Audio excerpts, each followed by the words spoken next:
ഇത് അമ്പലവും പള്ളിയൊന്നും അല്ല തൊട്ട് നമസ്കരിക്കാൻ. ചെരുപ്പല്ലായിട്ട് കയറിക്കോ. വാ.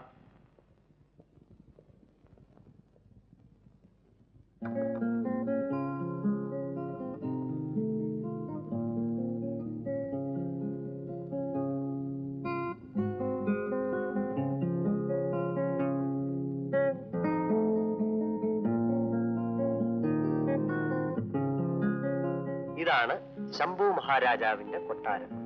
നീ വാ.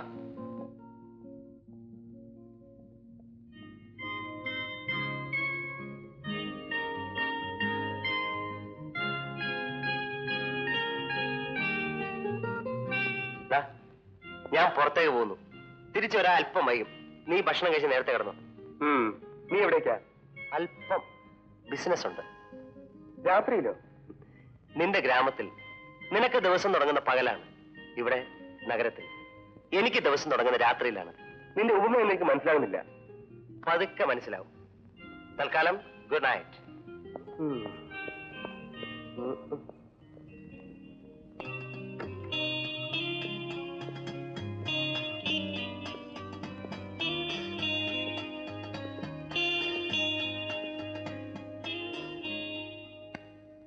നീ ഊണ് കഴിച്ചില്ലേ? നീ വരട്ടെന്ന് കരുതി. ഞാൻ വരുന്നത് വരെ കാത്തിരിക്കാൻ നീ ആരാ?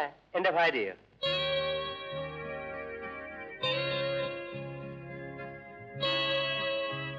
ഇതാരാ? ശാന്തി. നിങ്ങളോട് ചോദിച്ചില്ല? ഇതാണ് സ്ത്രീ. ആദത്തിന്റെ ഔവ, ആന്റണിയുടെ ക്ലിയോപാട്ര, ശംഭുവിന്റെ ശാന്തി. നീ കുടിച്ചിട്ടുണ്ടോ? അതെന്റെ ഈ സ്റ്റൈല് കണ്ടറിഞ്ഞൂടെ? നാറിയിട്ട് വയ്യ, മൂക്കറ്റം കയറ്റിയിട്ടുണ്ട്. നാടേ നാറിക്കിടക്ക, പിന്നല്ലേ കള്ള്. നിന്നോട് ഇപ്പോഴൊന്നും പറഞ്ഞിട്ട് കാര്യമില്ല, പോടാ. Good night. വാ.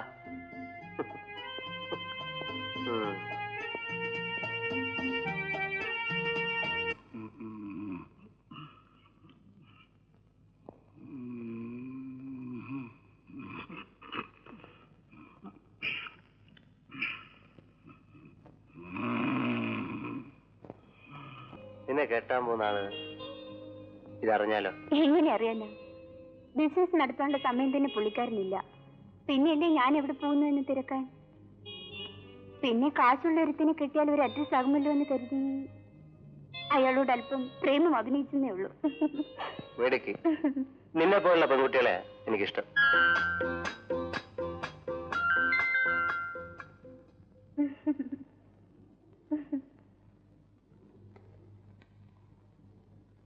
വൈകിട്ട് കാണാം.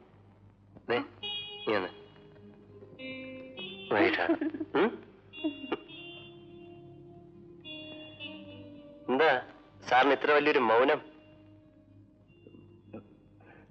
നീ ഇത്രയ്ക്ക് തരം താഴ്ന്ന ഒരു ആഭാസനാണെന്ന് ഞാൻ കരുതിയില്ല. ഗ്രാമത്തിന്റെ നിഷ്കളങ്കതയിൽ ജീവിച്ച നിനക്ക് ഇതൊക്കെ വലിയ തെറ്റായി തോന്നാം. പക്ഷെ ഞാൻ വളർന്നത് നഗരത്തിന്റെ ചെളിക്കുണ്ടിലാണ്. അതുകൊണ്ട് 10 വയസ്സിൽ 1-2 വെള്ളിത്തുട്ടുകളും നിന്റെ കഴുത്തിലെ മാലയും കൊണ്ട് നാടുവിട്ട ഞാൻ ഇന്ന് ഈ നിലയിലെത്തിയത് എന്തെല്ലാം കഷ്ടപ്പാടുകൾ അനുഭവിച്ചാണെന്ന് നിനക്കറിയാമോ? എന്തിന്? പ്രതികാരം ചെയ്യാൻ. എന്നിട്ട് എന്റെ ശത്രുവിന്റെ ഒരു തുള്ളി കണ്ണുനീരിൽ എന്റെ നെഞ്ചിലെ തീയെല്ലാം നിമിഷം കൊണ്ട് അണഞ്ഞുപോയി. കാരണം ആ നിമിഷം ഞാൻ ആലോചിച്ചു പോയി, അദ്ദേഹം എന്റെ അച്ഛനാണെന്ന്. Now, what have I got to lose? Nothing. Just nothing. ഇപ്പോൾ ജീവിക്കുന്ന നിമിഷത്തെ കുറിച്ച് മാത്രമേ ഞാൻ ആലോചിക്കുന്നുള്ളൂ. Eat, drink and be merry. തിന്നുക, കുടിക്കുക, സന്തോഷിക്കുക. അന്ന് ഒമർ ഖായം ഇത് പറഞ്ഞില്ലായിരുന്നെങ്കിൽ ഇന്ന് ഈ ശംഭു പറഞ്ഞതായി ലോകം ഇതറിഞ്ഞേനെ. നീ എന്നോട് ക്ഷമിക്കണം, ഞാൻ എന്തൊക്കെയോ പറഞ്ഞുപോയി. സാരമില്ല. വന്ന വഴികളെ കുറിച്ചോ ഇനി മുന്നോട്ട് പോകാനുള്ള വഴികളെ കുറിച്ച് ആലോചിച്ചാ ഞാൻ ആത്മഹത്യ ചെയ്തു പോകും. കാരണം നേടാനും നഷ്ടപ്പെടാനൊന്നുമില്ല. അതുകൊണ്ട് ചിരിക്കാം, എന്ത് കണ്ടാലും ചിരിക്കാം, തുള്ളിച്ചാടാം. ഇല്ലെങ്കിൽ ജീവിതത്തിന് എന്ത് ത്രില്ലാണ്ട. ശംഭു ക്ഷമിക്കണം. ഇപ്പൊ ഞങ്ങൾക്ക് വേണ്ടി പാടുന്ന ജയദേവനെ നിങ്ങൾ അറിയുമല്ലോ. ഇത്രയധികം ആരാധകരുള്ള ഒരു ഗായകൻ ഈ നാട്ടിലില്ല. അയാൾ ഉള്ളത്തോളം കാലം മറ്റൊരാളെ പാടിക്കാൻ ഞങ്ങൾക്ക് കഴിയില്ല. എന്റെ കൂട്ടുകാരനായതുകൊണ്ട് പറയല്ല, പ്രേം നന്നായി പാടും.